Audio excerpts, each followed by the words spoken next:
So welcome again to the lecture on statistical machine translation.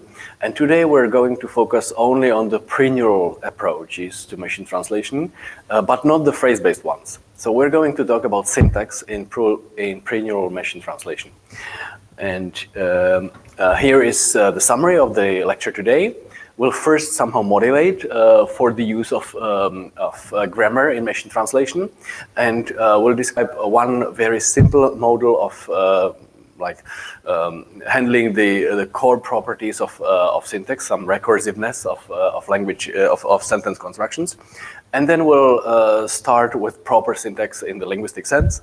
So I'll have to remind you of the difference between constituency trees and dependency trees. And we'll go over the use of each of these types of trees in machine translation. So for constituency syntax, we'll again remind you of context-free grammars and then make them synchronous for the use of translation. We'll need to talk about language model integration because language model is a sequential view of the sentence and that goes against the hierarchical view of the sentence. And then we'll talk about the problems that introducing syntax brings in to the empirical approaches, to the data-driven approaches. That will be constituency trees, and then in dependency trees, we'll talk about both shallow and deep syntactic trees. The deep syntactic trees are something which are like uniquely Pragian or highly Pragian approach. It's called the tectogrammatical layer, and it's something that has been built for over decades, and it has helped machine translation for a while, but now it's again it is a little dormant in the application area, not in the theory area, because neural MT has not grown up yet to make use of that. So we'll talk about tectogrammatical approach to machine translation at the end of the lecture. But let's first motivate for some use of syntax. So we know that before neural MT, the state of the art was phrase-based machine translation, and the phrases have had a serious problem. They didn't check for any grammatical coherence. The only grammatical device of the standard phrase-based approach was the language model, and that was often trigrams only if you had small data. It was a little bit better with the factored language models and the part-of-speech language models, which included up to 15 grams of text, but still sentences can easily go beyond 15 words, and also you do not see all these sentence patterns to make sure that the model will produce grammatically correct sentences with proper syntactic structure. So it was very common that the output of a phrase-based system was a perfectly fluent trigram-wise, but as the whole, the sentence didn't have any verb at all, and it was a word salad, impossible to understand. So that is for the end user. And the practical problem from the data point of view was that the phrases didn't contain or didn't allow for any gaps.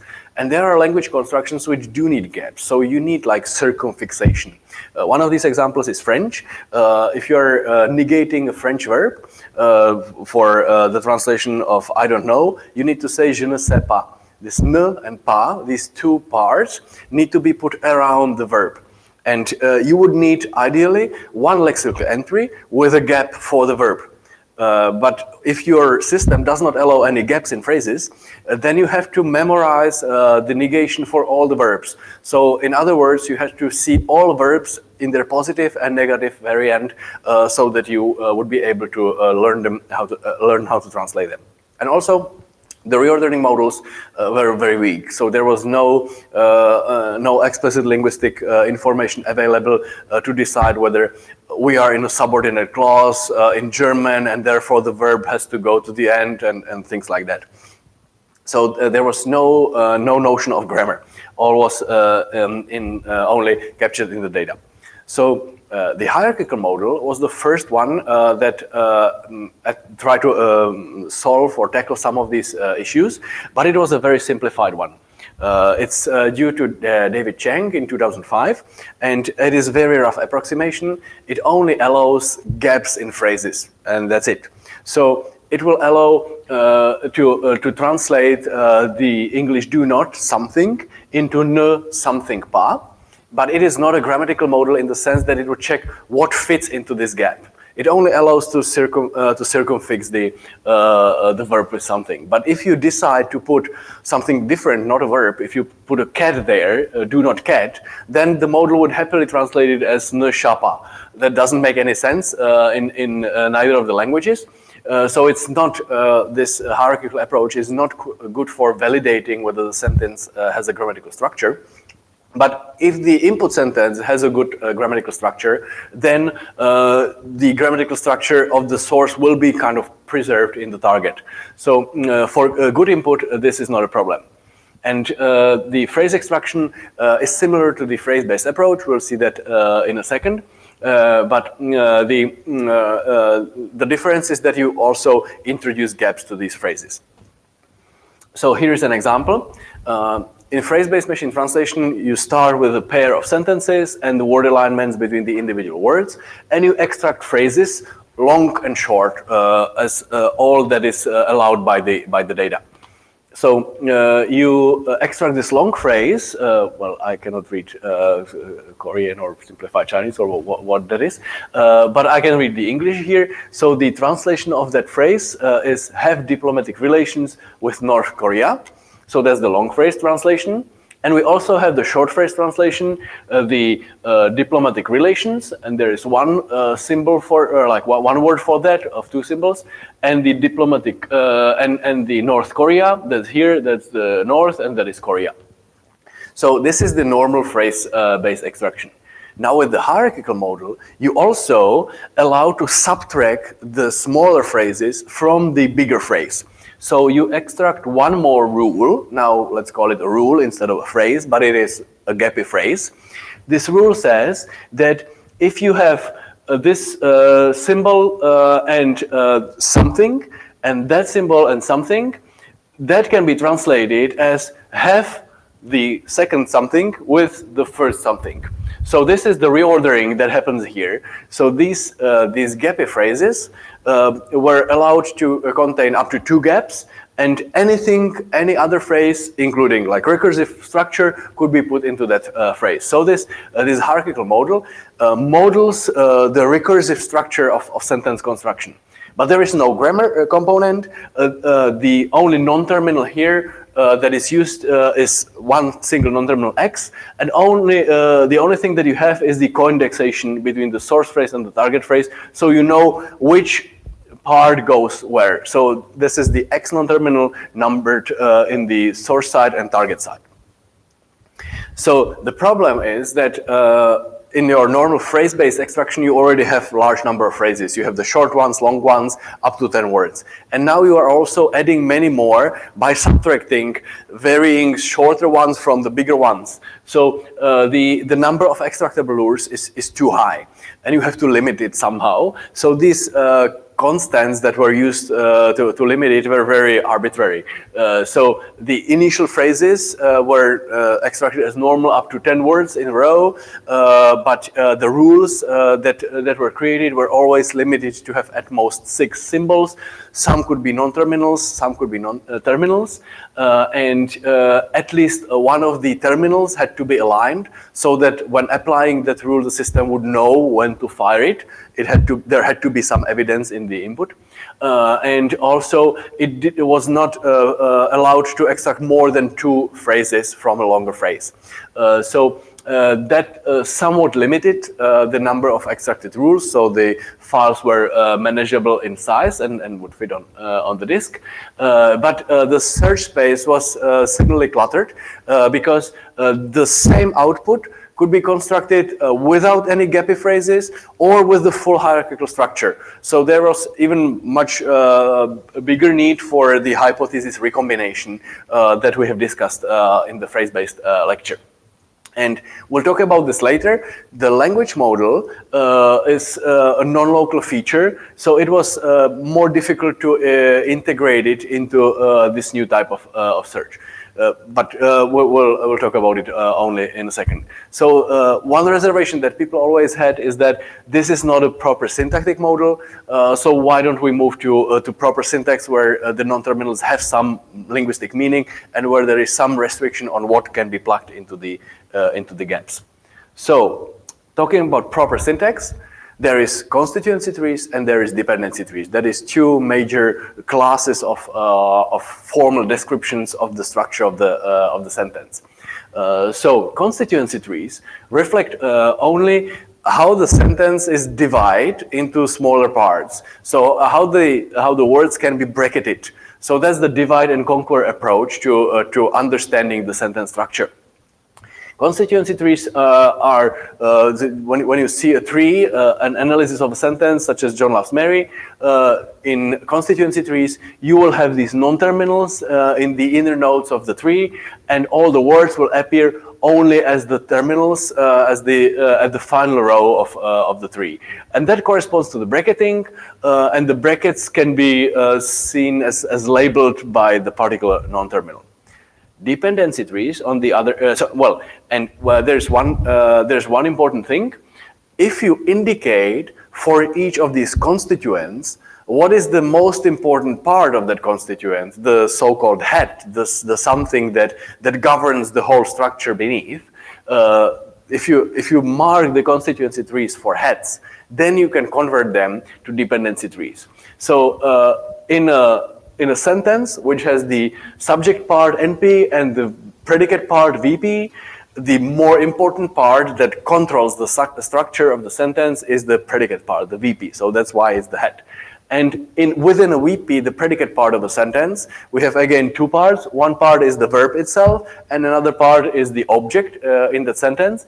And here again, the more important syntactically element is the verb. So the verb is marked for being the head.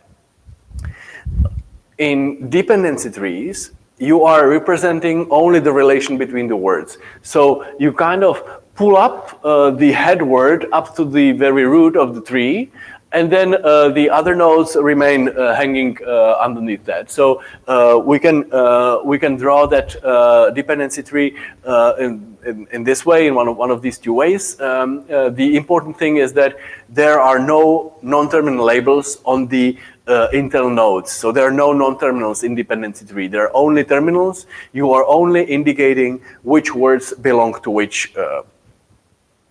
So let's look at constituency syntax in machine translation. And here I would like to recommend my machine translation talk number 10, where you have illustrations and animations of the discussed algorithm. So it is a good complement to this lecture. And I'm actually going to skip the illustration part because that is well covered in that video.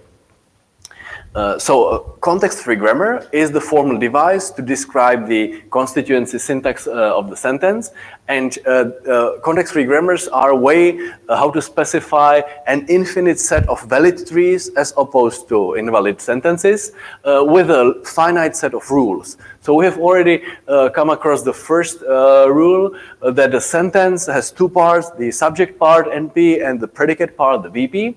And if you want to use this in a practical system, you will probably need to indicate not only that this is valid, but also that other options are valid. And among all the options, you need to somehow discriminate. So you will start assigning probabilities. So if you assign probabilities to each of these productions, for example, that a VP can be realized just by one word without any object, or a VP, the predicate part can be a verb and a single object, and also that the VP can be a verb and two objects.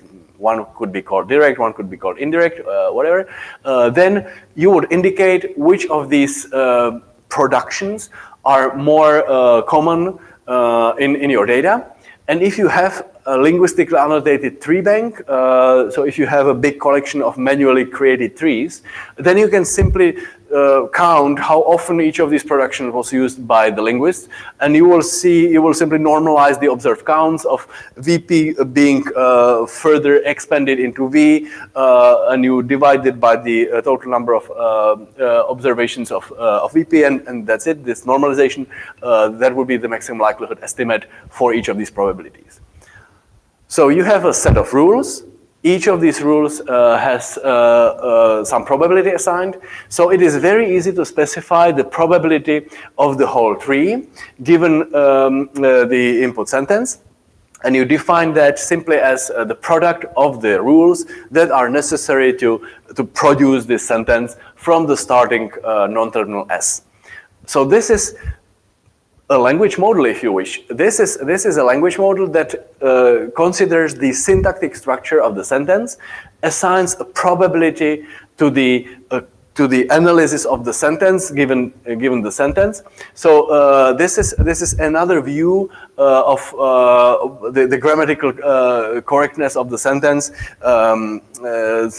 very much different from the standard linear order in the n-gram language model.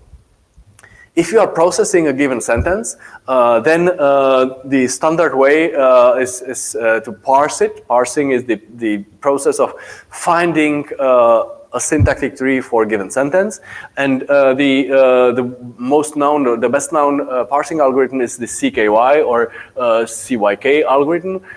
In cubic time, it will tell you whether the sentence is allowed by the grammar, by the set of rules or not. And the idea is that you fill this table of like non-terminal spans from bottom up. For the input, she eats a fish with a fork. Your grammar will indicate that she is a valid example of a noun phrase. So this cell indicates that you can go from point 0 to 1 with a noun phrase. This cell indicates that the word eats can be a verb, and as such it can serve as part of a larger verb phrase, or eats can be like a self-standing verb phrase, a verb which doesn't have any objects. And in that case, it would be a VP. So this cell contains two possible parses of the subtree. One is labeled V, and the other is labeled VP.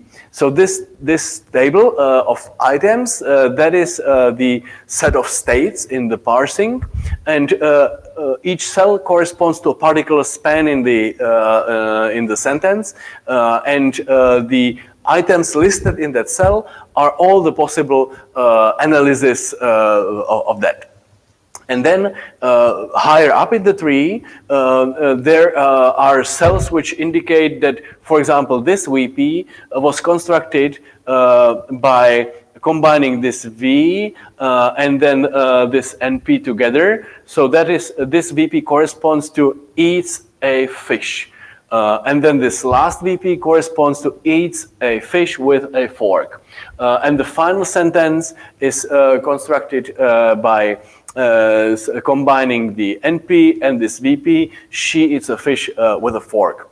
The algorithm proceeds bottom up and populates all the cells that can be populated, and you can preserve the back pointers, and then from the back pointers you can traverse back from the final non-terminal S down to the full sentence, and this is how you construct the full syntactic tree. So how do we use these context-free grammars for machine translation? The idea is that each of these rules will not only have the source side for the source language, but also the target side for the target language. Remember, it is something else for a rule to talk about its left-hand side and right-hand side, and the source language and the target language. So here is an example. Again, it's a Chinese to English translation as we were extracting in the hierarchical system. For simplicity, this is the hierarchical system rule. So it has only the one non-terminal called X. And the left-hand side of the rule is indicating what can be expanded, and the right-hand side is indicated what we are expanding into. And the right-hand side has two parts, the source language, and then the thick red bar, and then the target language. So if you see something, the Chinese character and something else in Chinese, then this can be translated as the two things reversed and the preposition in between in English. So this rule specifies that the English phrase something in somewhere is translated as these two things swapped in Chinese with this Chinese position marker. So in Chinese, the order of something being somewhere is different than in English, and this rule indicates it by the condensation of the non-terminals in the right-hand side of the rule. So you see that x0 and x1 have swapped their position in the left and right-hand side position. So this is formally a synchronous context-free grammar that captures the double generation. You start from this non-terminal x and you generate the trees in the two languages in parallel, in source and target languages in parallel.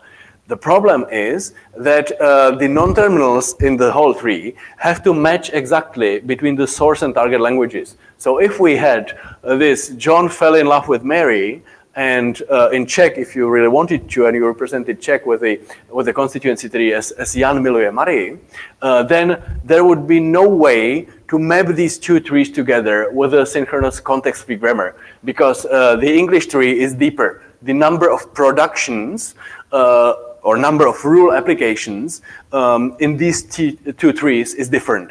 But we see that the sentences are structurally like counterparts of each other. Their structures match well. So we need to move to a better device, which is called synchronous tree substitution grammars. And there we are not producing like one level productions. We are producing always full subtrees. And here, that is already indicated with the colors, the black part NP John corresponds to the black part NP Jan. The red part corresponds to the VP within the full subtree of in love, and it has two slots. One of the slots is for the verb, and the other slot is for the second or for the object. And these slots are filled with the verb fell, which maps to the verb miluje, and Marie with Mary. And the corresponding component in the Czech constituency tree here could be just the verb phrase. So the red part corresponds to this production. So in some way we can say that there is no lexicalization in this tree. This is not perfectly adequate, but it is a reasonable way to make these two trees correspond to each other, not at the level of productions, but at the level of subtrees. And the good thing is that the synchronous tree substitution grammars are actually formally equivalent. They have the same power as the synchronous context-free grammars, because what you can do is you can condense all this inner structure of these subtrees and only increase the set of non-terminals that you use. So we could use a special non-terminal, VP, which includes P, P, and N, and has these terminals in love then.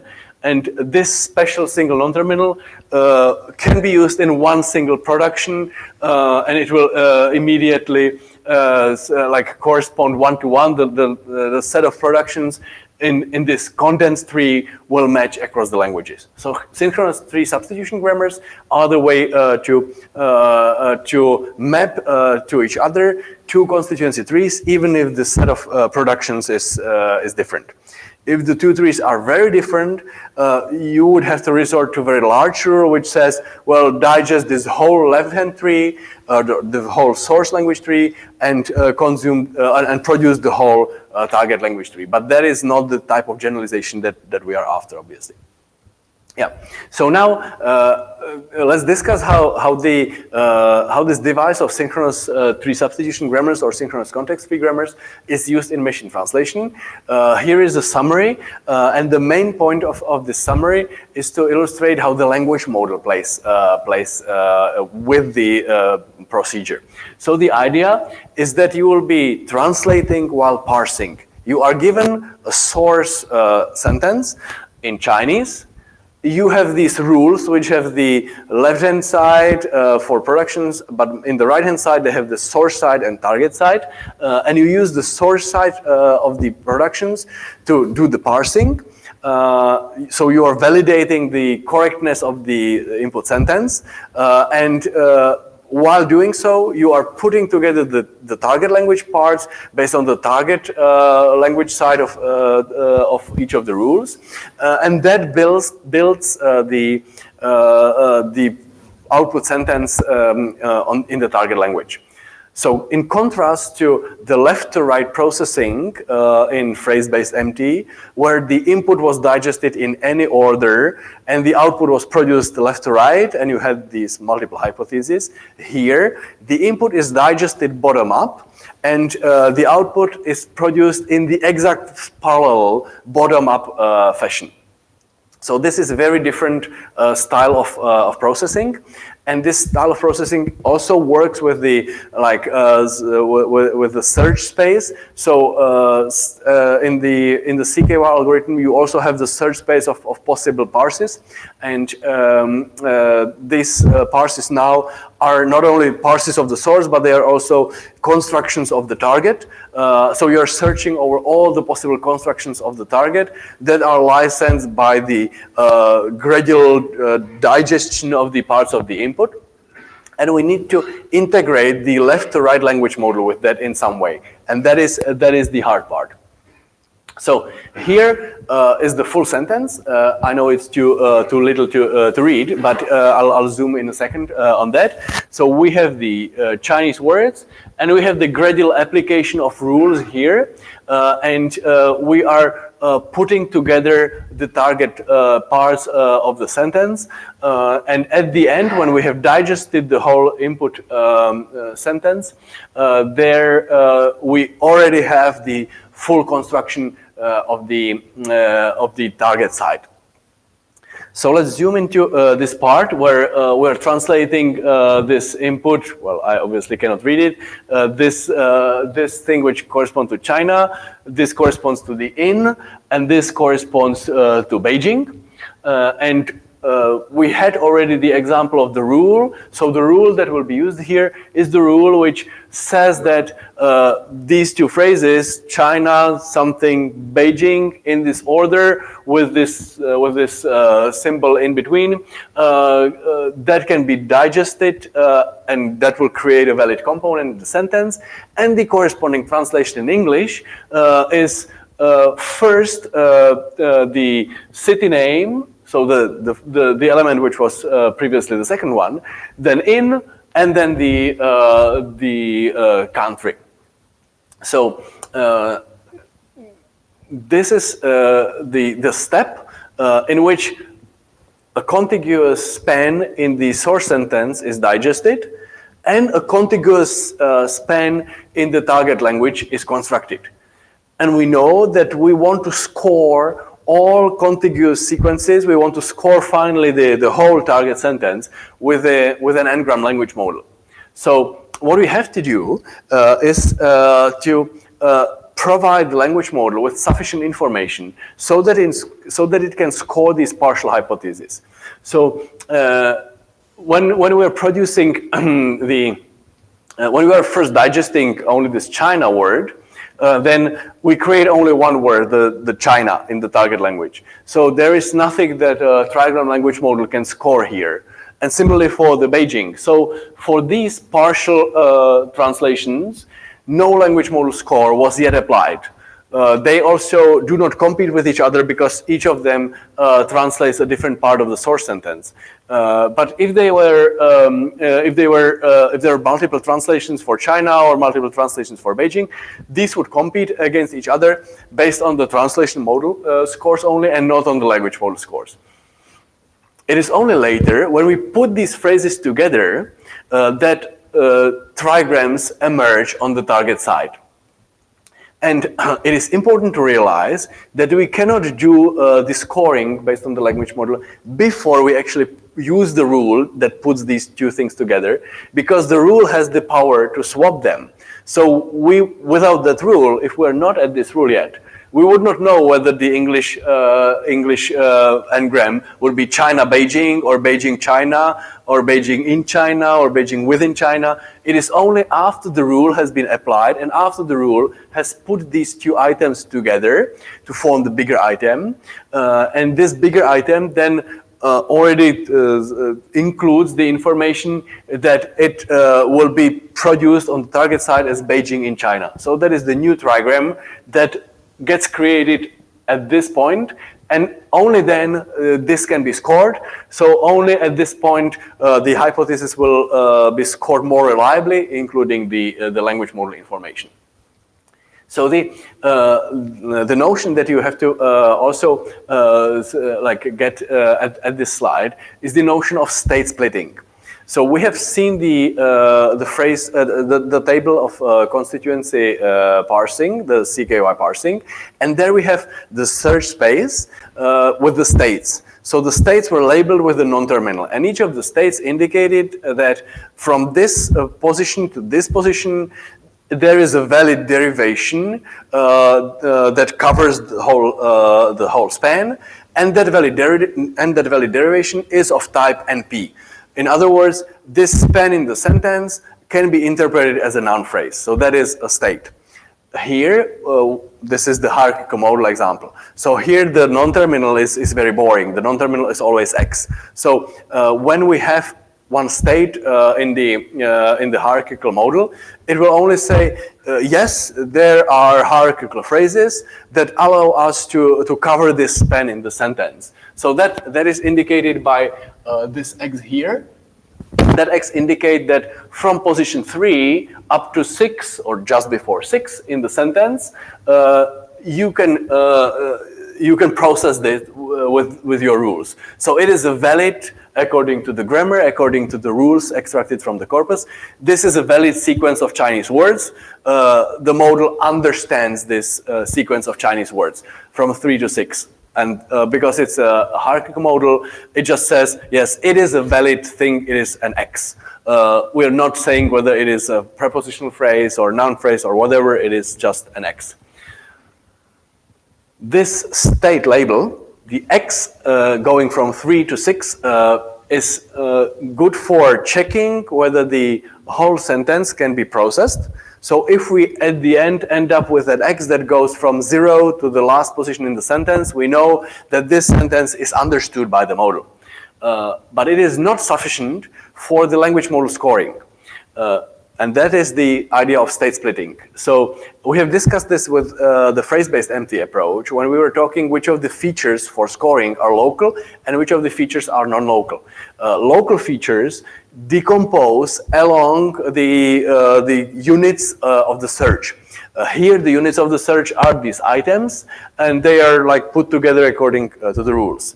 Language model decomposes along linear n-grams. So adjacent words, regardless whether they belonged to the same subtree or not. So the language model needs additional details. So in order to be able to use this X3 to 6 element higher up in the tree, you will need to expose what were the first two words and last two words in the target side output, because when this item X3 to 6 is attached to any other item, you will need these words to score it with the n-gram language model. If we illustrate it here, for example, with the Beijing thing, here we know that from position 5 to 6, we have digested something which can serve in any phrase here, but when putting together this Beijing with that in and China, we need to know that it is the word Beijing because we need to run the n-gram language model scoring. So this state of X goes to X covering 5 and 6 has to have more details. So the idea of CKY parsing is like putting all the words on the desk and then wrapping the words into boxes. So these boxes correspond to the grammar rules. The grammar says which of these smaller bits that are on the table should you now take and wrap them in a box. And the left-hand side of the rule specifies what you should put on as the label on the box. And you never open the box again. So that's the idea of bottom-up parsing. You start with smaller box and you wrap them into bigger and bigger boxes. And you always label them so that you can use them in the combination.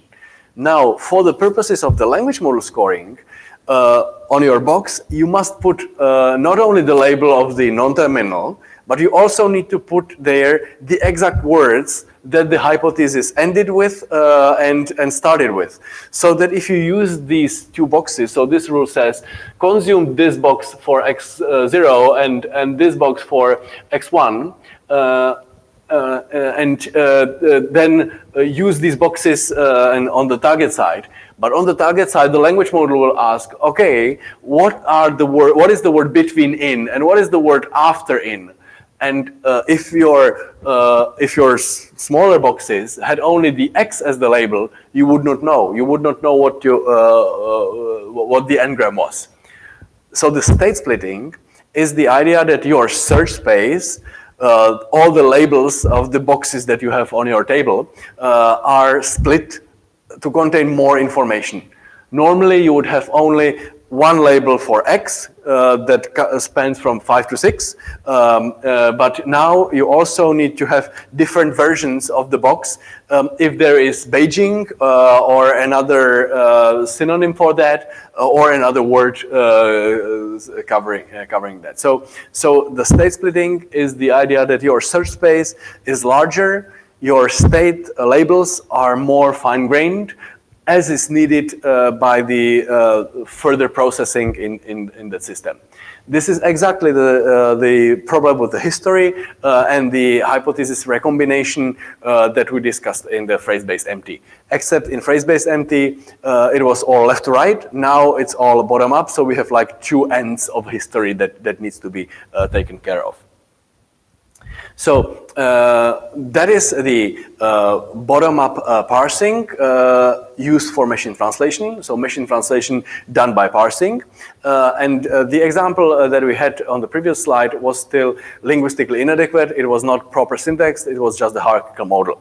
Let's move to the true syntactic trees, those that have labels that linguists assign to them when drawing a tree bank. And on slides by David Cheng from 2010, I will illustrate why the added syntactic information actually makes your life more complicated. Yeah.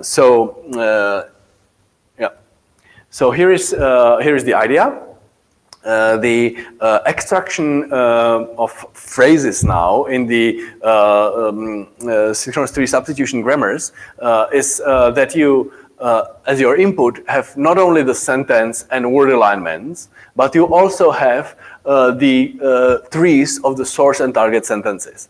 And you are extracting all phrases which are consistent not only with the word alignment, but they also have to be consistent with the bracketing in each of the languages. So the phrases that you can extract are now more constrained, and you are going to extract fewer phrases. And experimentally, it has been shown that for various language pairs, sometimes the hierarchical model was better, sometimes was the phrase-based model better, and the syntactic model was most often worse. So there is two reasons why that is difficult, why the true syntax is hard.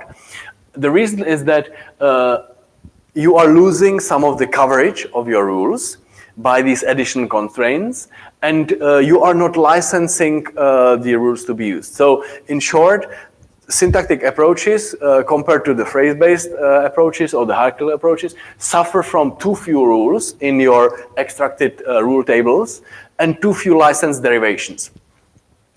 Here is a detailed illustration of these too few rules. In phrase-based MT, when you saw this a la Bruja Verde, the green witch, with these word alignments, you could easily extract the translation of Bruja Verde as green witch. The problem is, in syntactic approach, that you also have this syntactic information here. And Greenwich is not any constituent in the syntactic tree.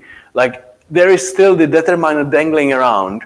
So the extraction mechanism will not extract this Bruja Verde as a separate part. It needs to extract only the whole thing, a la Bruja Verde, with the determiner, so that it knows that this corresponding span in the English sentence is a valid NP. And the same applies for the other language. So wherever you use the syntax, your syntax has to match your syntax constraints which rules you are extracting. And this leads to a loss in your coverage of the translation dictionary. So, for example, a sentence from the real data, Taiwan circles in trade between the two shores. So this trade between the two shores, that is already a prepositional phrase which was put together and translated by the smaller rule. But now this whole thing, Taiwan circles in trade between two shores, that's a noun phrase in English, but is not a separate constituent on the other language. There is still the verb phrase needed on the target side. So there is no way the system would be able to translate this as a whole. It has to decompose it, and therefore it can easily introduce an error. So here is the loss of coverage of the syntactic-based system because there is the dangling verb phrase. This is a valid constituent in the one language, but not in the other language. So we need to extract more rules. We need to make sure that the hierarchical or syntactic system is not any weaker in covering the input sentences than the phrase-based system. So in other words, you would like the syntactic system to also digest grammatically incorrect sentences. If our grammar was perfect, but the user still produced something which is, as the input, which is not grammatically correct, then our grammar would not license it, and we would not translate it. And that is something we don't want from our machine translation system. We do not want our machine translation system to require only valid inputs. We want to be robust and to handle also partly wrong inputs. So what you need to do is you need to make your grammatical constructions smaller or decomposed into smaller bits so that they can be used more often and extract also all the smaller phrases that the phrase-based MG system would do.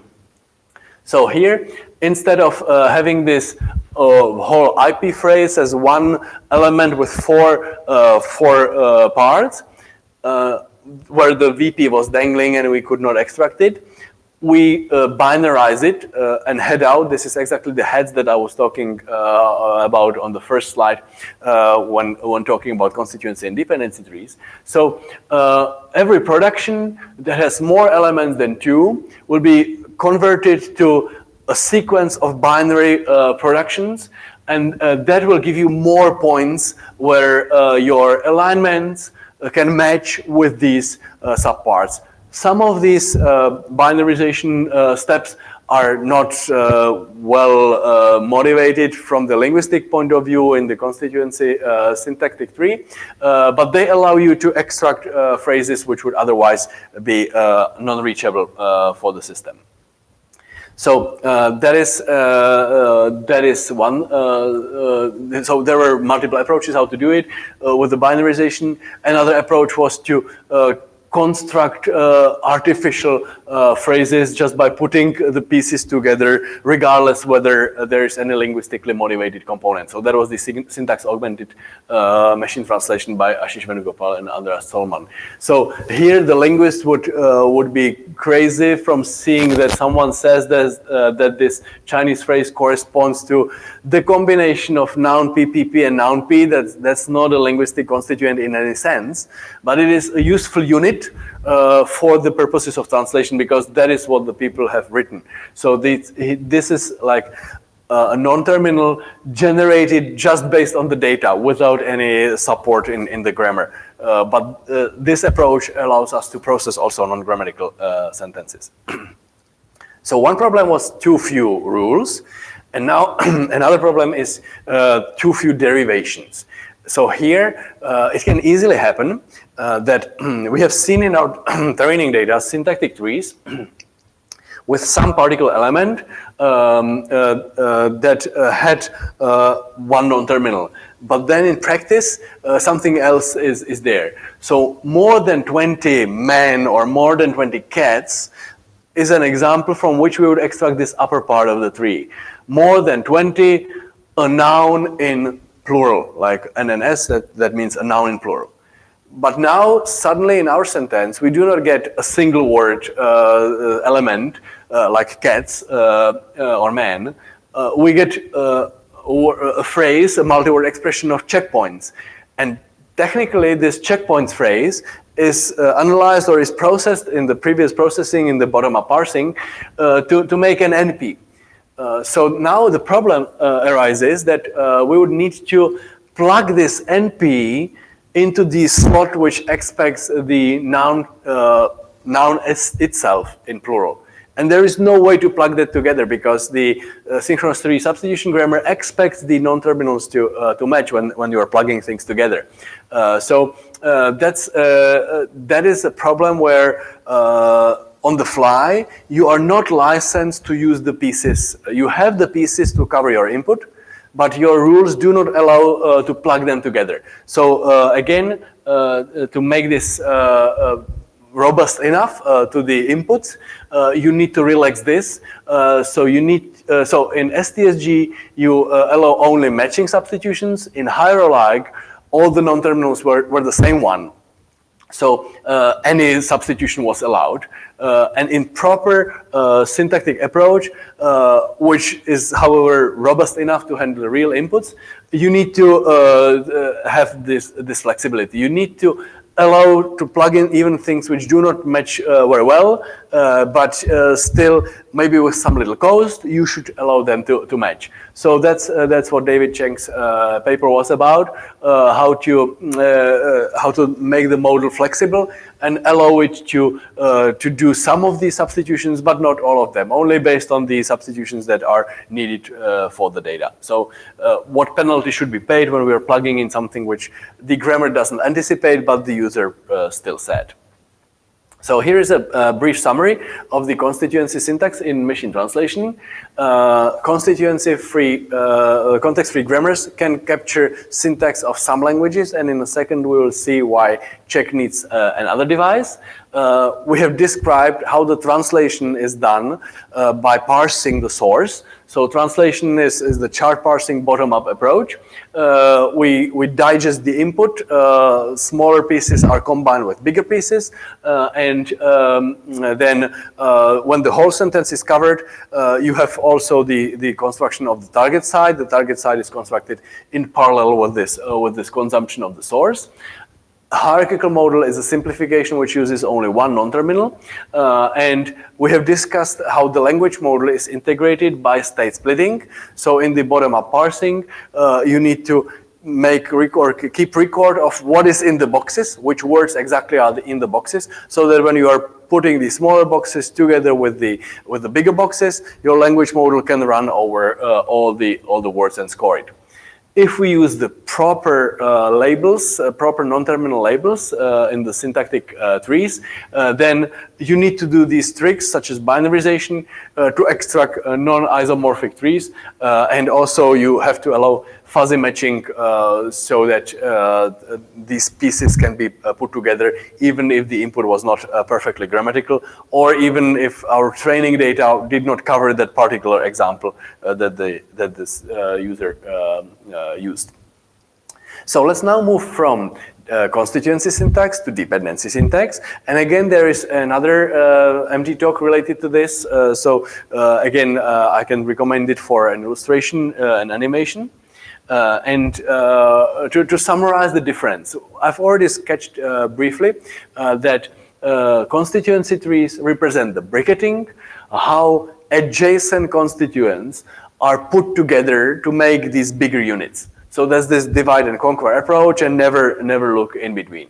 Dependency trees do not record this like history of bracketing. Dependency trees talk about the sentence as it is written in the end, and they indicate which words depend on which, and these dependencies were designed by linguists so that some conditioning happens along that edge. And we'll see examples of that very soon, but it's things like that the verb subcategorizes for, so the verb anticipates nouns in particular cases or with particular prepositions, that nouns expect to have adjectives depending on them, and these adjectives will share the gender of the noun, so there is these dependencies that happen along the edges. Here is an example how these dependencies are important. Let's take the input in English. The grass around your house should be cut soon. And here's the long distance between the grass and the cutting.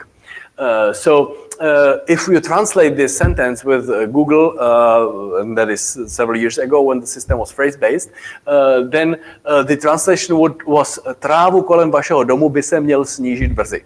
And there are two errors in this output. The first error that immediately strikes any native speaker is that there is a bad lexical choice for the cutting.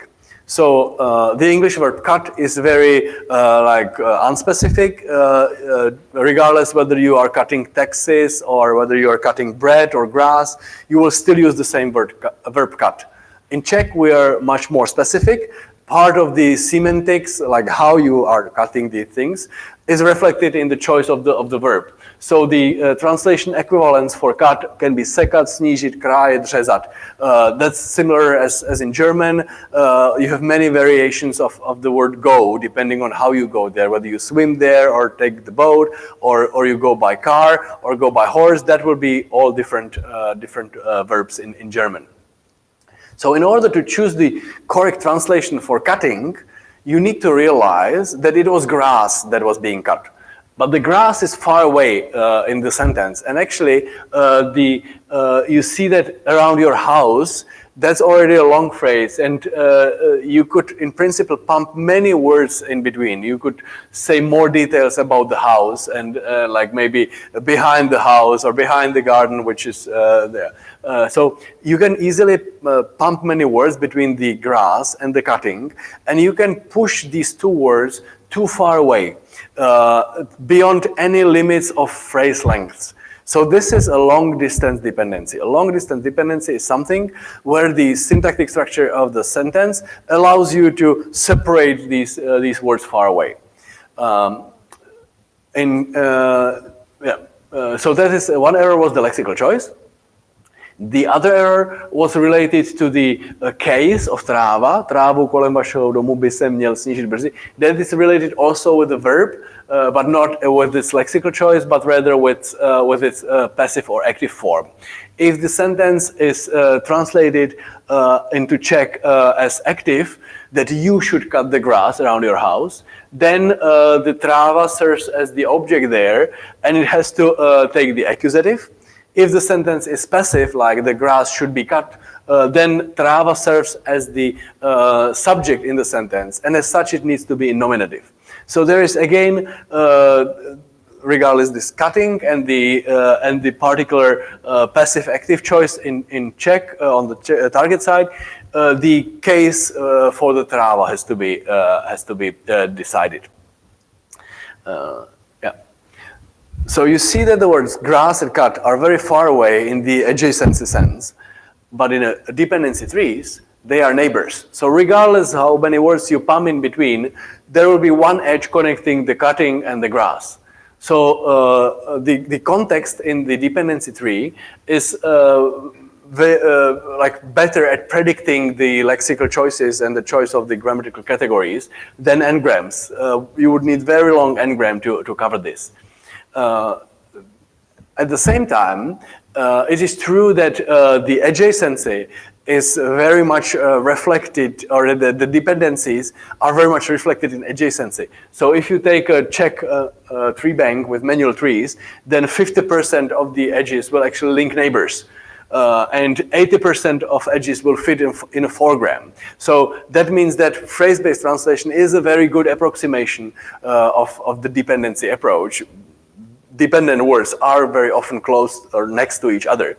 But it is, the way you break it is that you pump words in between, and then the phrase-based system can no longer cope with that. I would like to highlight that the hierarchical phrases, which have gaps, can cover one long distance dependency. So if we have this grass around your house that should be cut soon, we can create a gappy phrase with that, and we can use this gap to cover all the words that are pumped in between. So with hierarchical approach, the grass and cutting can go very far away, and still they can be digested with a single rule. The grass should be cut, and this single rule encodes that entails the lexical knowledge that cutting is posekat and not cutting like Texas, and also the case for the trava is in line with the passive active choice in the verb. So one dependency can be sufficiently covered by the hierarchical model. The life is not as easy as it seems now. There are crossing brackets.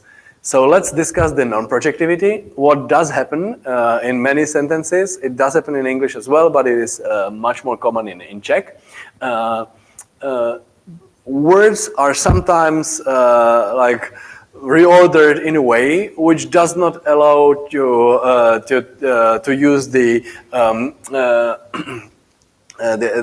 hierarchical assumption anymore. So the idea of crossing brackets, when linguists talk about crossing brackets, then they mean the fact that a word appears outside of the subtree of the father, so to say. So if you have a sentence, Mary John loves, which is a topicalized sentence, where Mary is actually still the object of loving. So the original sentence, the normal word order is John loves Mary, but for some reason it was pronounced differently. It was uttered as Mary John loves.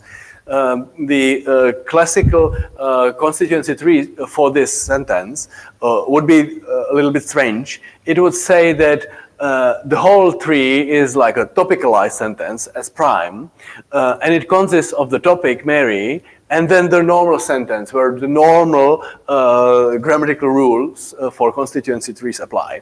And that is this SP, S goes to NP and VP, and that is the John loves, and then there is no Mary.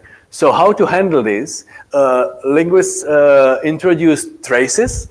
So traces are like co-indexed variables, and the idea is that this Mary kind of is here for the grammar. The grammar sees the Mary here, but the Mary has been put away by the stupid speaker of the language. So this like movement out of the rule, this is like crossing bracket. This Mary has crossed the brackets of the VP. It was torn out from the father span and from the sentence father span. It was moved out of the tree. That is the phenomenon of crossing brackets. Sometimes the crossing brackets are not apparent in dependency trees at all, because we don't have any non-terminals. So if you follow the trace of dependency heads within each of these constituents, then you suddenly realize that it's just differently ordered nodes. And that is the explanation why in Czech and other free word order languages, dependency trees have been more prominent, because we didn't have any troubles in representing sentences where the words were shuffled. And our grammar allows quite rich shuffling of elements. So dependency trees only indicate that Mary depends on the verb loves, and John also depends on that, and that's it. So the non-projectivity is one more serious instance of this crossing brackets. The non-projectivity is the case where you have some crossing happening also in the dependency tree. And here, let's illustrate it on this Dutch example. If you have a Dutch subordinate clause, so I was talking about something. So I was telling you that John, and in Dutch word order, you would say that John children saw swim. In English, the word order is that John saw children swim. But Dutch cross-serial dependencies prefer to have all the subjects first and then all the predicates. So this is the serial order of the subjects, John and children, and then the serial order of the predicates, who was doing what. John was seeing, children were swimming. And they are dependent on each other in the normal way. So it was children who was swimming, and it was John who saw. But you have to order them by the rules of Dutch syntax as first all the subjects and then all the verbs. So these are the crossing serial dependencies. So here we have the situation that in the subtree of swimming, there is the words children and swim, but these children and swim do not cover the whole contiguous part of the sentence. There is a gap in between, and the gap is here to populate the father of swimming, the verb saw. So there is a subtree with a gap, and that's the non-projectivity. So you cannot project the nodes on the surface without creating gaps. If the dependency tree, has no gaps, then it is called a projective tree, and as such, it can be represented by a constituency-free grammar. If the tree has at most one gap and one more property, well-nestedness, there is another technical device, mildly context-sensitive grammar by Aravind Joshi, and that can handle it as well, but it is already beyond the context-free grammar. And that's why I said that context-free grammars are good for representing some languages, but not all. Yeah. And if the trees have more gaps, well, do they? Yeah. Okay. So let's now realize why non-projectivity is important for machine translation. Thing in Dutch that John Grass saw being cut. In Dutch, you would have to use this word order that I just said. John Grass saw being cut, and you have the dependencies between the grass and being cut, and we have seen that. So that is one dependence, but we also have the other dependence between John and seeing. And this dependence is important because if it's John, then the translation of the verb will be in masculine. If it's Mary, then the saw will have to be translated as the feminine variant of the verb. Marie viděla versus Jan viděl. And so you have these two dependencies. One dependence was the one that we discussed on the previous slides. The grass and cutting, they have to be in some like a link. You need to know that you are cutting the grass to choose the right translation of the verb cut. But you also need to handle the dependency between the subject and predicate in the John seeing. And these two dependencies are crossing now. And you cannot possibly use these two rules at the same time. So I said that hierarchical approach allows you to extract this lexical choice rule. This rule correctly ensures that cutting will be translated well. You can also extract this other rule that translates John and seeing with the proper gender for the verb.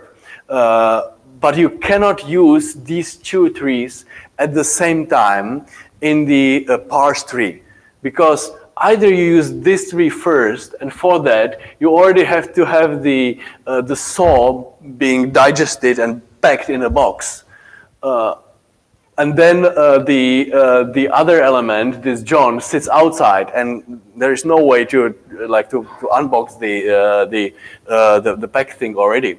Or you can use this rule like John seeing together, but then the grass has already to be digested in a closed rule. So there is no way to apply these rules in a single derivation. And this is exactly the reason why non-projectivity is bad, or why even hierarchical model is not adequate for translation into Czech, because there are the non-projective constructions, and one of these dependencies will have to be broken, and there is a big risk that the system will then make the bad choice. Okay, so how severe is non-projectivity in Czech sentences? Not only Czech allows long gaps, because you can pump things into a gap, but also it allows many gaps. So here is a sentence. If I read it to you in Czech, you will not notice it. It would be any strange. Proti odmítnutí se zítra v práci, proti odmítnutí se zítra Petr v práci rozhodl protestovat. That's just a normal sentence. In a particular context, you are highlighting what is new information, what is already known. But if you analyze the sentence, then you will realize that in the subtree of to object, there are 3 gaps, because there are dependents of the verb to object. The dependents are against dismissal. You are objecting against something. You are objecting tomorrow, and you are objecting at work. And it's the lexical choices in the sentence are so designed that it is clear that these have to be dependencies. This decided is in the past, so it cannot be linked with the tomorrow and so on. So this way of this construction of having 2 verbs and their valency frames cross-serialized, like put together in this ugly order, that allows you to create many gaps in a tree. And these gaps, according to a study by colleagues of mine, Tomáš and Martin Plátek, these gaps are important for the parsing complexity of these sentences. So in theory, Czech allows very complex sentences. Do they also show up in practice? Well, yes and no. So non-projectivity, the basic one, just the single cross-serial dependencies, that is very common. Almost a quarter of Czech sentences contains this non-projectivity. But the good thing is that this crazy non-projectivity with many gaps is not that frequent. So 99.5% of Czech sentences are actually well nested and with at most 1 gap. So the mildly context-sensitive grammars would be sufficient for Czech. So let's summarize dependency trees that we've discussed so far and their contrast with constituency trees. They are more appropriate for Czech than constituency trees because we have frequent non-projectivity. There is also a study by Heidi Fox that they exhibit less divergences than constituency trees across languages if you look at the tree banks that linguists draw. And we know that the dependency context is much more relevant than the adjacency context, which is the basic principle of constituency trees. So how to apply them in machine translation?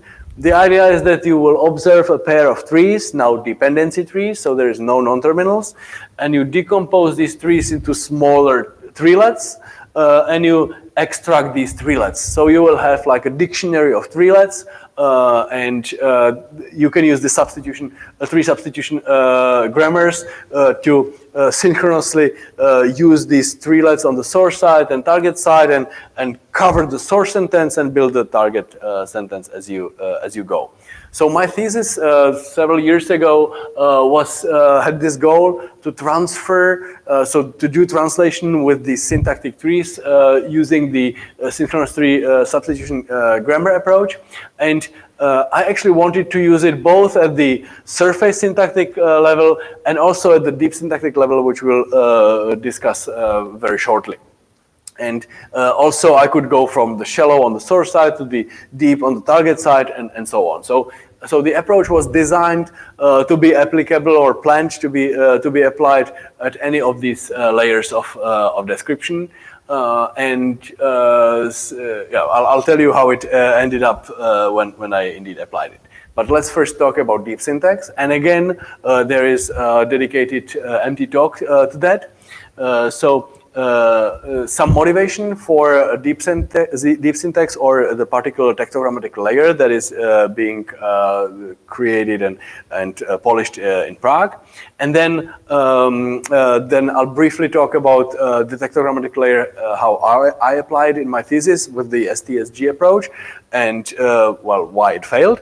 And then I'll talk about the more successful approach, which is called the text-to-empty machine translation system, that did not make the assumptions that I made, and therefore fare very much better. And the interesting, one of the interesting components of that was a hidden Markov tree model, which we'll also very briefly discuss at the end of the talk today.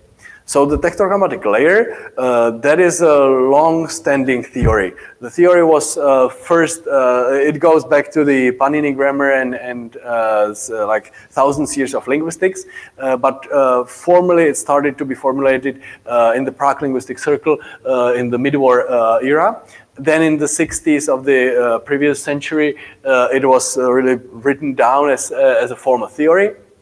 And then there was a lot of tree banking effort that culminated around the millennium, around 2001 or 2004, where we had many languages or many sentences in Czech and English even, and in parallel annotation at this deep syntactic level. And after or alongside with the tree banking, there was also the effort to create tools so that we can automatically get to the deep syntactic trees just given input text. So there was all the necessary tools to automate that process. So here is the levels of description. You start with the sentence, this comes from Prague dependency tree bank, and you start with the sequence of tokens as they were space delimited in your input. Maybe some of the tokens had some typos, or for some reason, for the morphological purposes, at the morphological layer, you need to like separate something. So this is the example here. Then what comes next is the analytical or the surface syntactic layer, where every token from the input still has a node. And then this is further processed to the deep syntactic level of representation, where only content-bearing words have their counterparts, have their nodes. And also there is sometimes nodes added for entities which were part of the sentence syntactically, but were not spoken. In Czech is a prodrop language. When in this example sentence, you're saying he would have gone to the woods, the he, the subject of the sentence, is actually never pronounced in Czech. It's dropped.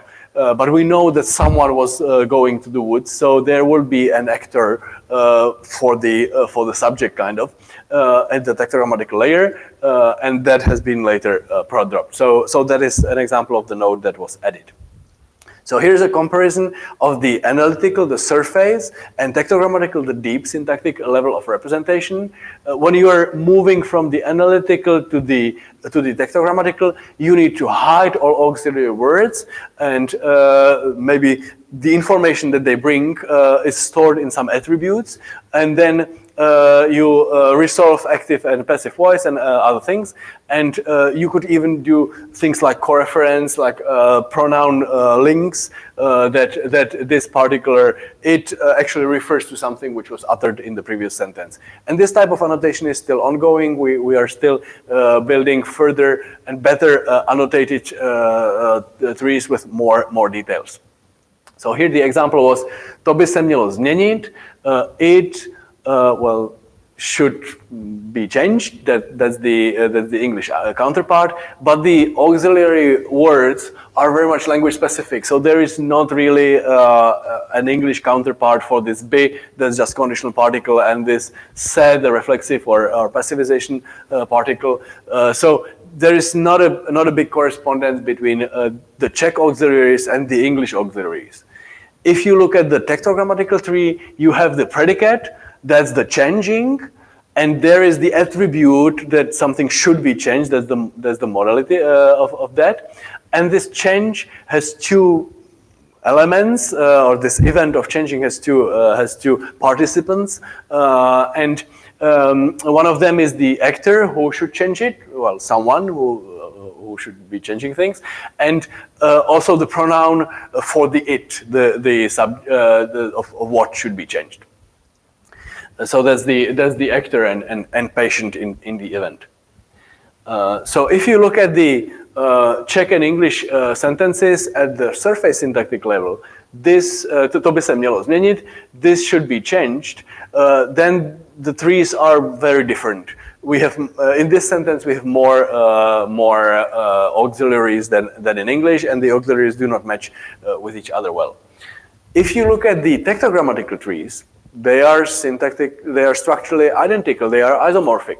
There is this event of changing, there is this someone who should be changing things, and there is this something, the pronoun, that refers to what should be changed. This is actually the predicate argument structure of the sentence, if you want to write it in the bracketed format that was used in Prolog many years ago. So the tectogrammatical hope is that the transfer at the tectogrammatic layer should be easier than direct translation, and that's because the structures are smaller. We have dropped all the auxiliary words. The long distance dependencies are not relevant because we have the dependency edges, and all the non-projectivities also disappear at the tectogrammatical layer. So we should just proceed along the tectogrammatical trees. The word order is now different. The word order is said to be language specific. So the word order is something which is introduced during the generation of the surface tree from the tectogrammatical tree and vice versa. And also the vocabulary size is reduced because we have lemmas or tectogrammatical lemmas in the trees. So to create a good system for English and Czech translation, the hope is that it would be sufficient to use smaller amount, fewer parallel trees. But obviously, in each of these languages, you need larger data sets to create reliable analysis and reliable synthesis from these trees.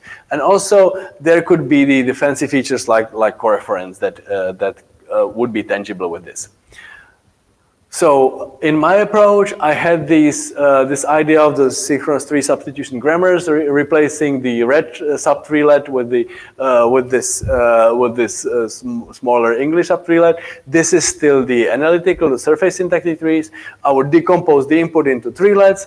I would replace treelets with their translations, and then I would join these treelets to create the full tree. Yeah, that is nice, but there is a problem in practice. The real tectogrammatical nodes have attributes, and these attributes are exactly for the things like modality or tense, things that were reflected by either the morphological variation or some auxiliaries in the input sentence, and now the information should not be lost. So it is not in the tree structure, but it is in the additional labels, additional attributes of nodes. The STSG approach treats all nodes as atomic units, so that clashes. There is no way you can create 25 different attributes and concatenate them together and say this is one atomic unit. You will never see all the combinations that you need. So the structure and the attributes clash in a way. You need to factorize somehow. You need to introduce independence assumptions. STSG factorizes along the structure of the tree, and T-layer requires factorizations along the attributes. And the question is which should go first, whether you should have treelets full of attributes or like fully instantiated phrases of factors, if you remember the phrase-based machine translation with factors that we discussed last week, or whether you should have layers of complete trees, and one of the layers would be the lemmas, the second layer would be all the specifications of the tense, then all the specifications of the verb modality, and so on. This is hard. It would be hard to make sure that all these layers of trees would match in structure. So I tried everything, and here is the summary. I don't want to go into any of the details, but I used my single approach with its independence assumptions of the synchronous tree substitution grammars, and I used it either for the tectogrammatical trees, which are quite compact and have few nodes, but many attributes of each of the node, or with analytical trees that correspond to the tokens in the sentence. So there is more such nodes in the tree, so there are also auxiliaries, but the attributes are less, there are fewer attributes. And I also used something which can be dubbed the phrasal trees. That is like the analytical layer, except we ignore the structure and only attach the word to its predecessor. So this doesn't allow any reordering. This is like a very stupid phrase-based model without reordering. And in the empirical evaluation, unfortunately, it's all the same system here. It just uses different views of the sentence. The view which uses just the phrases and does not reorder them empirically comes out as the best approach. The second best is this approach, where there is some structure and the trees have to match across the sentences, subject to the sub-trees mapping, and the system which uses these text-grammatical nodes with many attributes, even with a very complex setup of like creating these factors on the fly, was still the worst. So why did it fail so? There was accumulation of errors along the pipeline. So the pipeline is a set of sequence of processing tools. And whenever any of the tools makes an error, these errors will propagate. Then there is the huge data loss that happens due to the incompatibility of structures. And that is something that we have discussed with David Cheng's slides. When you are extracting treelets or you're extracting translation rules that are compatible with both word alignment and treelets. And that reduces the number of treelets that you can extract. Then there is the combinatorial explosion of the factored output that struck me in the text-grammatical approach. So the search is like over too big space, and the n-best list varies in unimportant attributes and so on. So another problem behind this is that there were too strong independence assumptions. So you should never analyze and factorize things that you can copy verbatim, that you have in the data seen enough so that you can copy them without thinking. And also, if you have a very complex system, there is a bigger risk of technical errors that you make. And it's harder to optimize the weights of the various independent components of that system. So complex models are harder to debug and harder to tune. So all this together makes that approach unfortunate. So let me quickly go over an approach that used text-grammatical layer and worked reasonably well. And that is the text-to-empty approach. It again follows the analysis, transfer, synthesis pipeline. So it's the transfer-based approach to machine translation. And it goes along the layers as we have briefly defined them, the morphological, analytical for shallow syntax, and text-grammatical. In practice, this is a little bit more complicated. There is a number of processing steps. Some of these steps are rule-based, and the important deciding ones are statistical, trained on various types of data. So this careful structure has been man-made. Zdeněk Žabokrcký was the colleague who started this, and Martin Popel who finished that thing and made it work the best it worked. The benefit of this approach is that you can impose rule-based constraints in later stages because you have enough information, you have processed the sentence in a linguistically adequate way. So there is some statistical analysis of the input, some statistical generation of the output, and also the statistical transfer. But in between here and there, you can ensure that various things will get the proper agreement between noun and adjectives and so on. So if you follow this approach, it is absolutely sure that the output sentence will be grammatical.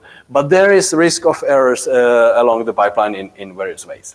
So I'll briefly illustrate how this works using the slides of Martin Popel, and I'll end with just one slide on hidden Markov tree model, which is the transfer step there. So the idea is that you are translating from English, machine translation should be easy, that's the input. You have the morphological layer, each word has a node, and then you have the analytic layer, again, each word still has a node. And they are also labeled, and you know that should is the root of these three. And you need to first go to the deep syntactic tree. So for that reason, you will first identify functional words. These are all the auxiliaries, and you will you will mark edges like where these auxiliaries will belong to. So you will contract them. And this way, you build the backbone of the tetragrammatical tree. It only contains content-bearing words. All the auxiliaries have been hidden, have been contracted. Then you fill in some morphological information which describes that this to be was in particular grammatical category. This machine was a noun which served as an attribute to this translation that served as the subject to the verb and is served as the complement to that verb. You fill in the grammatemes, that's also related to the morphology. The be was in conditional and the tense was simple present, and the number of the translation was singular, and the easy was like not easier, it was not any comparative adverb and so on. So then you have this morphological information attached as additional attributes within the formu attribute to the lexical value of each of the nodes, and you are moving from the source side tetragrammatical tree to the target side tetragrammatical tree. You start by cloning the trees. So this is the inherent assumption that the trees are isomorphic. And this assumption is actually quite viable. Only 8% of sentences go beyond this. So that is a reasonable assumption. What you do now is that you relabel the nodes. And you have many choices for translating the lexical labels. So machine can be translated as počítač, stroj, or strojový, translation as převod or překlad, and easy as snadný and jednoduchý. So this is the lexical translation, and that is now separate from the syntactic or morphological information. So subject can be translated usually as noun in nominative. Complement can be usually translated as complement, but sometimes it can be translated as a subject or as an adverb. And this attribute can be translated using either an attribute again, or using a genitive noun or an adjective in this attributive position. So there is a number of choices, and you will use the hidden Markov tree model to select the best combination of those. And we'll see that in the last slide of this talk today. So you select the best combination, and then you use this best combination to produce the final surface syntactic tree. So again, you start by cloning the tree, but obviously you need to fill in the surface syntactic and morphological attributes. So something is known. It's known that the translation was in singular. It is known that snadný was in positive and not comparative or superlative form. What is also now known is what cases and numbers should be used also on the dependent words, such as adjectives. The adjectives will simply inherit it from the nouns. So this is exactly where the system ensures that the output sentence will be grammatically correct.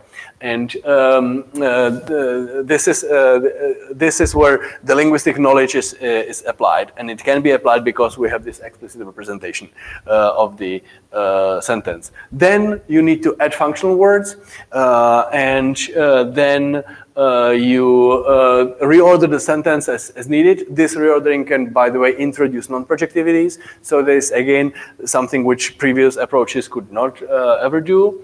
And you finally generate the word forms based on the morphological information. So the final sentence would be strojový překlad by měl být snadný. So here is the motivation for the hidden Markov tree model, and you'll probably have to study it separately because it will be too succinct on the slide. But the goal of the hidden Markov model is to find the best selection of the labels for each of the target site nodes, given the source nodes, in combination.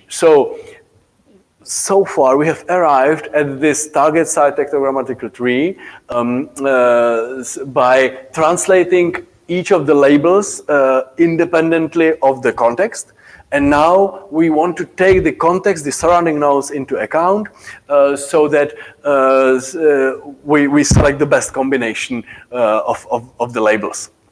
And here the label will consist of the lexical choice and the phoneme, which is the most important condensed information of how that node is used in the sentence. So for the noun translation, we have two options. It can be translated either as překlad or převod, and in both cases it will be the nominative case. For the machine, we can translate it as the computer in genitive, the computer in the attributive position, and also this machine as an adjective in attributive position. So počítač, or strojový. So how do we now choose the best combination?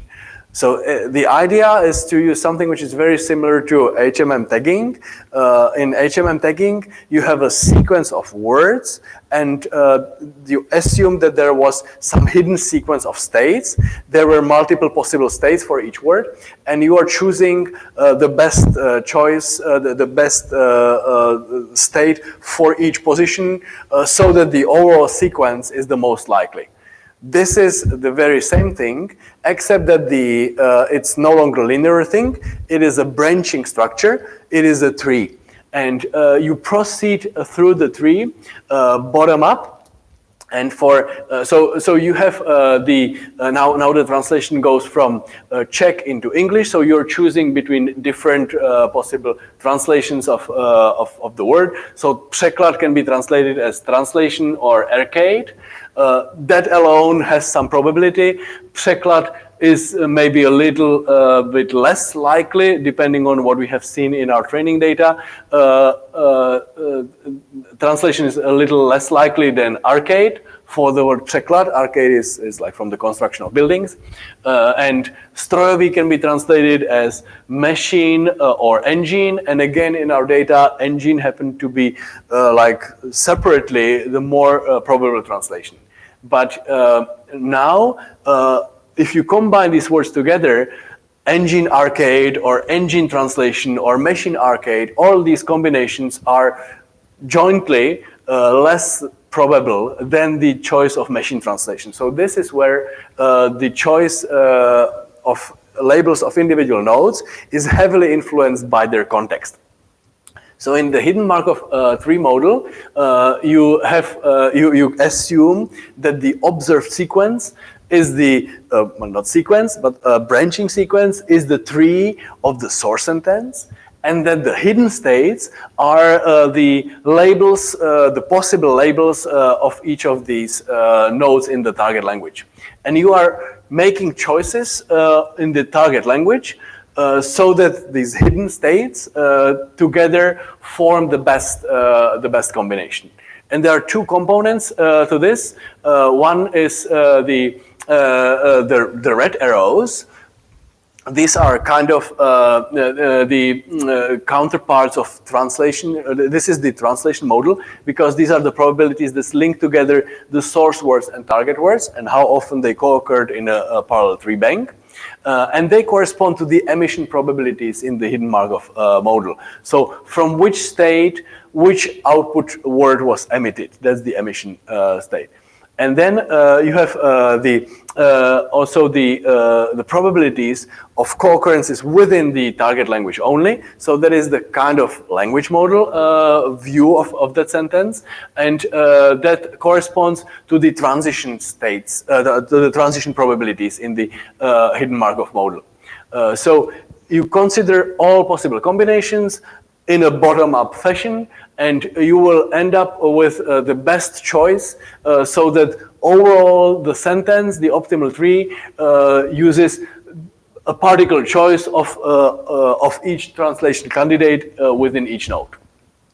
So it's interesting generalization of the hidden Markov model, and I recommend to go over this in the detail.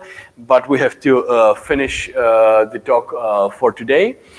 So we have described how syntax can be used in classical pre-neural machine translation, and we have seen that dependencies trees are linguistically more promising or more adequate because the tree context is more informative than the linear context. We have discussed non-projectivity, and we have discussed the deep syntactic layer, the tectogrammatical approach in quite a big detail. We have also discussed the formal device of synchronous tree substitution grammars to do the transfer with the dependency trees, but it ran into the issues of data sparseness and the independence assumptions. So we have had success with the deep syntactic representation in the tecto-empty framework, and there we discussed the hidden Markov tree model. The take-home message overall is that any rich annotation will it will decrease the performance of your system if it's not backed off. So any independence assumptions that you make have to have some direct like path around them, because in many cases there will be enough observations and you will get to good output even without these independence assumptions. With the independence assumptions, you are putting too much like stress of logic, too much expectation of knowledge on your system. So if the rich annotation is not backed off, then the performance will be lower because of sparser data, such as incompatible trees and word alignments, accumulation of errors along the processing pipelines, too strong independence assumptions, and also the harder optimization problems and debugging problems of more complex systems. So today it was like a summary of failures, of trying to introduce important distinctions into the systems. And in practice, it worked when combined with the phrase-based approach. But neural machine translation is powerful enough to look up all the dependencies it needs without introducing too many independence assumptions. And that's why it's now the syntactic approach has been abandoned. But we'll talk about syntax and neural MT next week when we'll discuss also the transformer model. Okay, so see you then. Thank you.